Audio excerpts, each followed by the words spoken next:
হর হর মহাদেব। জয় শিবশম্ভু। শ্রাবণ মাসের সোমবার। ছোট থেকে অনেককে দেখেছি শ্রাবণ মাসের এই সোমবার চারটে কিন্তু আমার কখনো করা হয়নি আজ পর্যন্ত।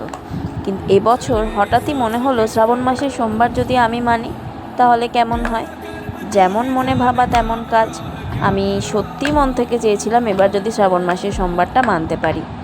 চেষ্টা করেছি, দুই বাচ্চাকে সামলেও আমি চেষ্টা করেছি যেটুকু পেরেছি। আমার ভোলে বাবাকে আমি পুজো দিচ্ছি গত 2 সপ্তাহ। আর আজ তৃতীয় সোমবার শ্রাবণ মাসের। আজও আমি ঠিক সেভাবেই সকাল থেকে নির্জলা উপোস করে দুপুরে পুজো দিয়েছি পঞ্চামৃত বানিয়ে। সাথে আমি চন্দনও দিয়েছিলাম আর বেলপাতা। এগুলো দিয়ে আমি পঞ্চামৃত বানিয়ে নিয়ে আমার ভোলে বাবাকে আমি স্নান করিয়েছি। একদম মন থেকে আমি যেটুকু চেয়েছি সেটুকু আমি পূরণ করতে পেরেছি। আমার ঘরের ভোলে বাবাকেই আমি মাথায় জল ঢালছি গত 2-3 সপ্তাহ ধরে।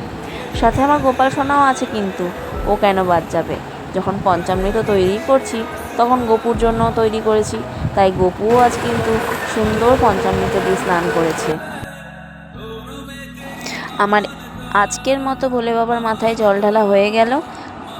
এরপরে আমি ভোলে বাবাকে যথাস্থানে সে যেখানে থাকে বসে সেখানে উঠিয়ে তাকে সুন্দর করে সাজিয়ে আমার সাধ্য মতো ভোগ নিবেদন করেছিলাম।